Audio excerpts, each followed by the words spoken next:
हमें ये लग रहा है कि जून जुलाई से शायद खुदा न खास्ता महंगाई की शरह जो अभी 13.5 पे है, इनके दौर में वो 20% पे जाने के इम्कानात हैं, जिसका मतलब है कि ये मुल्क अफरा तफरी की तरफ चला जाएगा। और आप ये अंदाज़ा लगाएं कि ये वो मईशत थी जो मार्च में 6% ग्रो कर रही थी और कोई दूर दूर तक ऐसा मुआशी बहरान नहीं था। रूस से अप्रैल में पहले सस्ते तेल के कार्गोज़ ख़रीदने का हदफ सेट हो चुका था। वज़ीर आज़म 2 इसके ऊपर मीटिंग्स चेयर कर चुके थे। ट्रांजैक्शन स्ट्रक्चर्स उनको प्रपोज़ कर दिए गए थे वज़ीर आज़म साहब को, और रूस से बाज़ाब्ता तकरीबन डेली की बुनियाद पर रब्ता चल रहा था। और ऐसी मईशत को जिसमें करंट अकाउंट डेफिसिट भी नीचे आ रहा था, सिर्फ $600 मिलियन रह गया था माहाना, वहाँ पे आज ये सूरत हाल है कि हम दिवालिया होने के करीब खड़े हैं। यूरो बॉन्ड्स हमारे जो 6% पे ट्रेड करते थे, आज वो 25 से 30% के दरमियान जा चुके हैं। और जो रुपए की सूरत हाल है, जब मार्केट खुलती है वो नीचे चला जाता है। स्टॉक मार्केट 6000 पॉइंट नीचे जा चुकी है। तो ये जो कार्टून गवर्नमेंट आई है, इस कार्टून मुसल्लत शुदा गवर्नमेंट के जहाँ पे जबर अपनी जगह, वो तो ज़ाहिर है आप किसी गली महल्ले के बदमाश को जब आप लगा देंगे, ताकत के ऐवानों में बैठा देंगे, कोई रस्सागीर होएगा, तो उसने तो ऐसी हरकतें करनी हैं। उसने कोई पाकिस्तान का क्रिमिनल जस्टिस सिस्टम तो रिव्यू नहीं करना, ना उसे पाकिस्तान के क्रिमिनल जस्टिस सिस्टम के स्पेलिंग आते होंगे।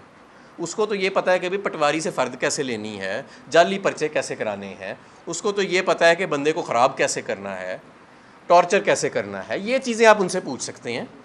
मुल्क का क्रिमिनल जस्टिस सिस्टम कैसे ठीक करना है, मुल्क की एनर्जी सिक्योरिटी को कैसे इंश्योर करना है, मुल्क की सप्लाई लाइंस को कैसे इंश्योर करना है, मुल्क की फॉरेन पॉलिसी को कैसे मुस्तहकम रखना है। ये चीज़ें जो हैं, ये मुख्तलिफ स्किल्स हैं।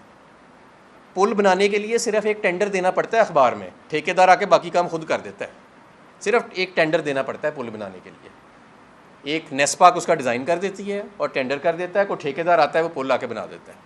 मुल्क का माशी सिस्टम, मुल्क का क्रिमिनल जस्टिस सिस्टम, मुल्क की फॉरेन पॉलिसी चलाने के लिए जो स्किल सेट और डीज़ल पे आ जाते हैं। आपको पता है 30 रुपये कीमत बढ़ाई गई, उसी दिन उससे चंद रोज़ पहले इंडिया में 25 रुपये कीमत कम की गई। क्यों? क्योंकि वो रूस से तेल ले रहे थे। मेरे ज़राए के मुताबिक पिछले हफ्ते पहली मरतबा इस इम्पोर्टेड हुकूमत ने, जब हमने बार बार कहा, तो अपोजिशन के प्रेशर में आके पहला राब्ता रूस के साथ इन्होंने किया है सस्ता तेल लेने के लिए। ये पिछले चंद दिनों के अंदर पहला राब्ता। इससे पहले 1.5 माह सोते रहे, और जब हम कहते थे कि ये लें, तो कहते थे जी कोई चीज़ ही ऐसी नहीं। जहाँ मैं मामला छोड़ के गया था वहीं के वहीं खड़े रहे, और अब 1.5 माह के बाद दोबारा सिफर से शुरू हो गए। और वो भी एक बड़ी हाफ हार्टेड सी अटैम्प्ट की है, एक बड़ी हाफ हार्टेड सी अटैम्प्ट की है, डरते डरते की है। शायद पूछ के की हो, अपने जो बैरूनी इनके आका हैं उससे इजाज़त ली हो। तो अगर अब मैं आपको ये भी बताता हूँ कि 3.5 करोड़ बैरल इंडिया अप्रैल से लेके अब तक सस्ता तेल ख़रीद चुका है, और तकरीबन $1.5 से 2 अरब बचा भी चुका है। श्रीलंका अपना माशी बहरान ख़त्म करने के लिए रूस से सस्ता तेल के कार्गोज़ ऑर्डर कर चुका है। लेकिन पाकिस्तान में जो हुक्मरान बैठे हैं, जो सिर्फ मुसल्लत हुए हैं, जो सिर्फ चेरी ब्लॉसम उन्होंने यहाँ पे ही नहीं किया, अंदरूनी बैरूनी मुल्कों में भी चेरी ब्लॉसम की खदमात अंजाम दी हैं, तो उनकी अभी तक जुर्रत सिर्फ ये हुई है कि चंद रोज़ पहले, वो भी जब इमरान खान साहब ने कहा और अपोजिशन ने बहुत कहा, तो चंद रोज़ पहले डरते डरते पहला रब्ता किया है रूस से।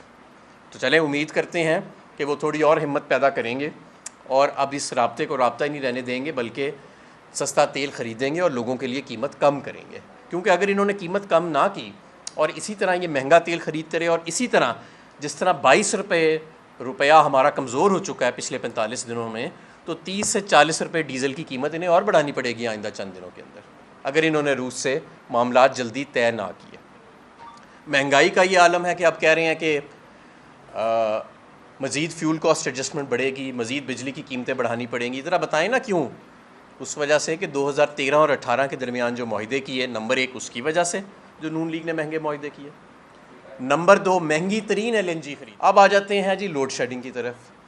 तो ये जो कार्टून हुकूमत हम पे मुसल्लत की गई है, जिसके एक एक नमूना जिसका हर महकमे में बैठा है, इसके 4 नमूने इस वक्त तवानाई से मुंसलिक वजारतें चला रहे हैं, जिसके अंदर वज़ीर मुमलिकत भी शामिल हैं, जिसके अंदर वफाकी वज़रा भी शामिल हैं, और जो पीछे बैठे पसे पर्दा जो सामने नहीं आते लेकिन वजारतें चला रहे हैं। सूरत हाल कुछ ऐसी है कि बिजली की शॉर्टफॉल 10 साल के बाद 6,500 मेगावाट पे पहुंच चुकी है। और उसकी वजह क्या है, मैं आपको वजह बताता हूँ।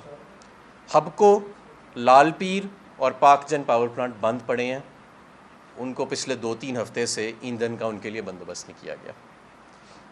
इंपोर्टेड कोयले पे चलने वाले प्लांट जो 1200 मेगावाट कैपेसिटी के हैं वो सिर्फ 330 मेगावाट पे तमाम चल रहे हैं, जिसकी वजह से ये शॉर्टफॉल जो है वो मौजूद है। हमारे दौर में 3.5 साल में इस तरह की लोड शेडिंग दूर दूर तक कहीं नहीं थी, और कभी तसव्वुर भी नहीं हमने किया कि 8 से 10 पावर प्लांट या तो 25% कैपेसिटी पे चलेंगे या बंद पड़े होंगे क्योंकि उनके पास ईंधन मौजूद नहीं है। और ये कहते हैं हम कौम के पैसे बचा रहे हैं लोड शेडिंग करके, ये भी मंतक दी जाती है। तो मैं समझता हूँ कि अगर हमने इस हुकूमत से जल्दी जान ना छुड़ाई तो ये जिस तरह की लोड शेडिंग अगले महीनों में आने वाली है वो ये कौम बर्दाश्त नहीं कर सकेगी। 8-8, 10-10 घंटे की लोड शेडिंग तो शहरों में शुरू हो गई है, कई देहातों में 17-17 घंटे की लोड शेडिंग का स्केड्यूल जो है वो जारी इस वक्त है। और जब मैं बात करता हूँ तवानाई में जो लोग मौजूद हैं, जो अफसरान हैं, क्योंकि ज़ाहिर है मैं वहाँ पर अरसा गुजारा है, मेरे ताल्लुकात हैं उनसे, तो वो कहते हैं कि कोई प्लान नहीं है कि इस लोड शेडिंग से कैसे डील करना है, कोई स्ट्रेटजी नहीं है, कोई समझ भी नहीं है इस इशूज़ के बारे में। 4 लोग बैठे हैं और एक खिचड़ी बनी हुई है, कोई आपस में एक दूसरे से बात नहीं करता, कोई करता है तो दूसरा उसको मानता नहीं है, कोई ज़िम्मेदारी लेने को तैयार नहीं है। और वो हमारी हुकूमत जहाँ पे हम बिजली की खपत को बढ़ाने के लिए इंडस्ट्रियल पैकेजेस देते थे, विंटर सीजनल पैकेज देते थे कि पिछले साल से बिजली की खपत ज़्यादा बढ़े और ताकि ज़्यादा रेवेन्यू आए महकमों को। पंजाब में तमाशा चल रहा है। अब इस इलेक्शन कमीशन की हालत देखिए कि आइन का आर्टिकल 224 बिल्कुल वाज़ेह, जब आपके मेंबर डिस्क्वालीफाई होते हैं मखसूस नशिस्तों पे आने वाले, अगले मेंबरान ऑटोमेटिक नोटिफाई हो जाते हैं। आज 1 हफ्ता हो गया इलेक्शन कमीशन पीटीआई के मेंबरान नोटिफाई नहीं कर रहा। क्यों नहीं कर रहा? हमजा शबाज जो हैं वो वज़ीर आला किस तरीके से बरकरार रहे। लाहौर हाई कोर्ट के अंदर केस लगा हुआ है, महीना हो गया, वो यूं लग रहा है कि जैसे कोई ज़मीन का केस है जो ख़त्म होने में नहीं आ रहा। और आज मुझे प्राइम मिनिस्टर साहब ने, इमरान खान साहब ने ये कहा है कि मैं लाहौर जाके ये जो पंजाब का और इनका मामला है उसके ऊपर जो है वो बात करूं। तो मैं आज लाहौर